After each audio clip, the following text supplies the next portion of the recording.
What's up, my comic comrades? To put it plain and simple, we are huge fans of Tom Taylor's DCeased universe. We actually covered the entirety of the DCeased 6-issue miniseries a few months back. And now we're currently making our way through his follow-up 3-issue miniseries, DCeased Unkillables. So today we're going to be covering issue 2, and then sometime in the next couple of weeks, we're going to follow that up with the finale issue, issue 3, which recently just dropped on May 19th. Every issue in the series is basically double-sized, so we thought each one deserved their own episode and a more in-depth look at each part of the story. I'll also mention the DCeased franchise has been so successful, it has spawned yet another spin-off series called DCeased Hope at World's End. It's a digital-first comic book, and we definitely will be covering that one as well. Also, before we jump into today's episode, we want to thank our sponsor and one of our favorite mobile games, Raid Shadow Legends. Raid is a turn-based RPG that's free to play and has so many great features it's almost impossible to name them all. First, collect and develop your champions, then test their strength in the PvP battle arena, work through the story-driven campaign battles, or raid the dungeons for treasure and artifacts to continue bolstering your team. And I haven't even mentioned the boss fights, tournaments, and endless other challenges, cause that's also a thing. Something else I don't think gets mentioned nearly enough is the freaking awesome fantasy design and artwork in Raid. But it also has a massive and constantly growing player base, so you can play on your own or with other players. In fact, there's over 216,000 different clans created and over 1 million players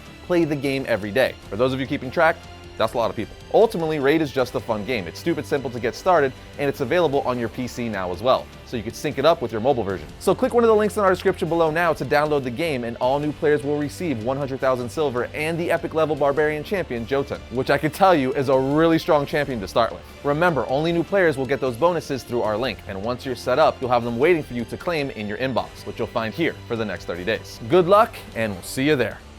With all that said, let's dive into issue 2 of DCeased Unkillables.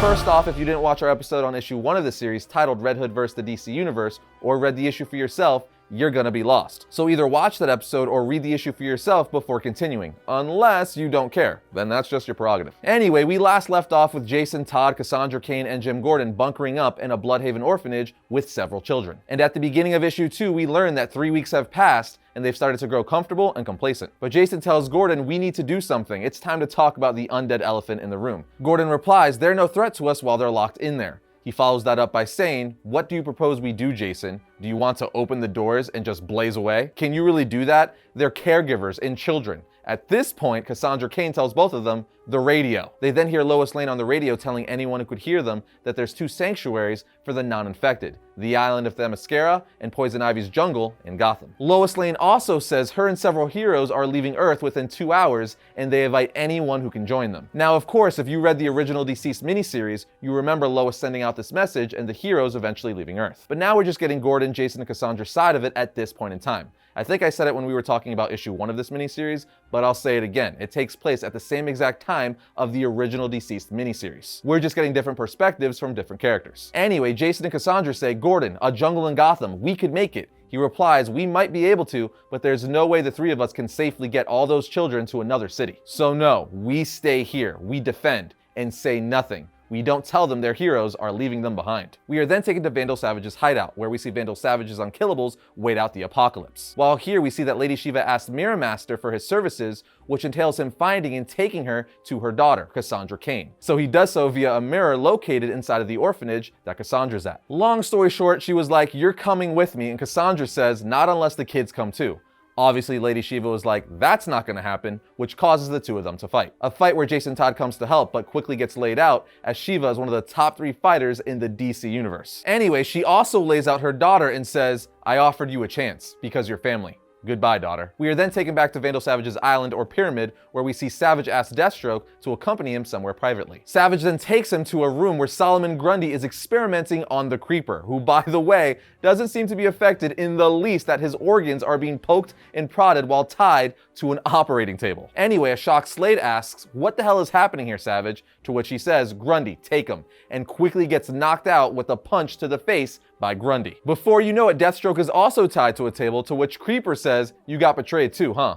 Gotta say, I didn't see this coming. We learn that since both Creeper and Deathstroke are immune to the anti-life virus, Savage is gonna pull them apart to find out how. But as Savage reveals this, he gets impaled from behind with a sword by none other than Deathstroke's daughter, Ravager. She tells Savage, don't try to double-cross someone who could see the future. Then while freeing her dad, she's like, oh my god. And Savage says, what is it? What do you see? She replies, I wouldn't want to spoil the surprise. Then moments later, we see an infected Wonder Woman burst through the wall, extremely pissed, staring at Savage before literally ripping him in half right down the middle like he's a piece of string cheese. At this point, all the villains then start firing and attacking Wonder Woman. As this is happening, Mirror Master starts using his powers to get each of them to safety, bringing them to the orphanage in Bloodhaven, while Captain Cold holds Wonder Woman off with his cold gun. Mirror Master promises he'll come back for him, which he does, but when he does, he sees Wonder Woman is still alive, and then gets bitten from behind by a now infected Captain Cold. Back at the orphanage, Gordon yells at Shiva saying, "You brought murderers, psychopaths, and monsters here?"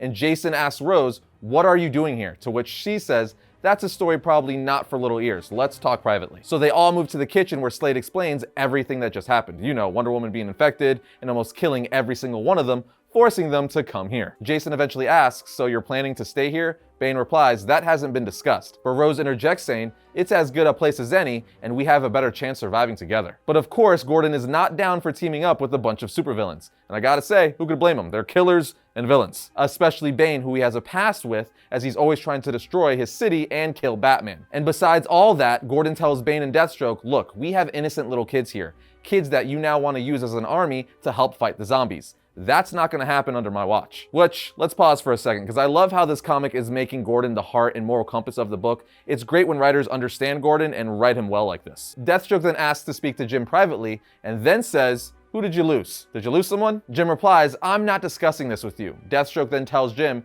"We're not going to protect these kids or ourselves by pretending the monsters aren't out there. We need to prepare them. This isn't an ideal situation for anyone, but I'm a practical man. I don't want to lead this group, and Bane will step in if you don't." Gordon replies, "You honestly think I'd..." And Deathstroke interrupts saying, "You held the worst city in the country together by sheer force of will." Gordon says, "I can't lead people I don't trust." And Deathstroke finally replies, "You're telling me you think you're the only police commissioner in the world that didn't have dirty cops working for him?" Of course, this finally persuades Gordon to lead this new team of sorts. He then gives a speech and says, "Tonight we get you all set up. Bed sheets, food, and then tomorrow you meet the kids, and we start to prepare." But before they can get to bed, Rose asks, "What the hell is behind these doors?" And Gordon replies, "The ones that didn't make it." Cheetah then says, "You have an entire room full of infected?"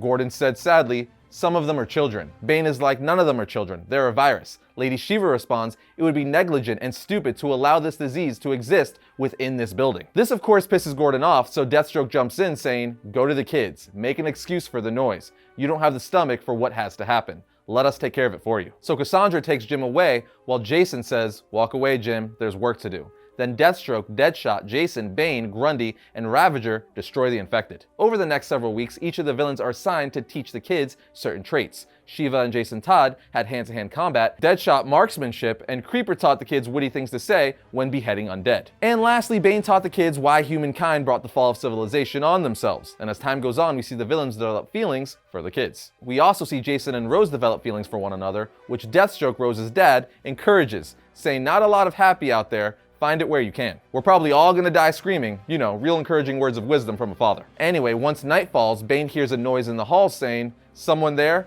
If that's a child, you're supposed to be in bed. But I won't tell Gordon if you run right back." Bane then notices that Ace the Bat Hound is growling, freaking out, so he asks what's the matter. And when he does, from behind, a zombie Mirror Master comes out of a mirror, slashing Bane in the back, infecting him. Jason and Rose hear bangs from inside, which interrupts their makeout session, causing them to run in. Once inside, they see Mirror Master trying to rip kids into the mirrors. He almost gets a child, but Deadshot stops him, inevitably causing him to be caught by Mirror Master instead. At which point, Gordon shoots the mirror to stop Mirror Master from being able to enter the building. But Gordon shattering the mirror closes off Mirror Master's portal, which in turn severs Deadshot's legs off. The comic then ends with an infected Bane breaking open the walls of the orphanage, allowing the infected to charge in. Talk about a cliffhanger. And just like that, you have issue 2 of DCeased Unkillables. I'm absolutely loving this series. To me, it's very much in the vein of Justice League Dark Apocalypse War, where they just keep killing off characters left and right with twists and turns all along the way. I am loving it. I say it all the time, but I'm a massive fan of Elseworld stories because you could do and get away with anything. Meaning we get all these takes on characters we would never be able to get away with in the main continuity. So it's just fun to see like a zombie Wonder Woman and Superman and being able to kill off A-list characters without having to worry about long-term repercussions. So clearly I'm very excited to talk about issue 3, the finale issue to this series. But what do you guys think? Do you love this series? Do you think it's just okay? Let us know your thoughts down in the comments. First up for the week of June 16th, we have The Flash Annual Issue 3. From the pages of Suicide Squad, Task Force X and Captain Boomerang are on the loose, and the Flash is in hot pursuit. But is he really the hunter or the hunted? Here we have Gideon Falls issue 22. This is a brand new story arc for Jeff Lemire's 2019 award-winning title for the best new series. Now we have Mighty Morphin Power Rangers Teenage Mutant Ninja Turtles issue 5. This is the finale issue to hands down one of my favorite titles in recent years. It's the ultimate showdown between the Mighty Morphin Power Rangers and the Teenage Mutant Ninja Turtles up against the joint forces of Rita Repulsa and Shredder. And finally, we have Dark Knight's Death Metal issue 1. This series is a must-read for any comic fan, as it's quite literally going to shape the DC universe going forward. I already read it, and let me tell you guys, some crazy stuff went down. And just like that, that brings another episode of Variant to a close. But if you like this episode, be sure to check out our episode on issue 1 of this series. And if you like the channel, be sure to like, comment, and subscribe. But I'll see you guys next time when I talk about all things comics.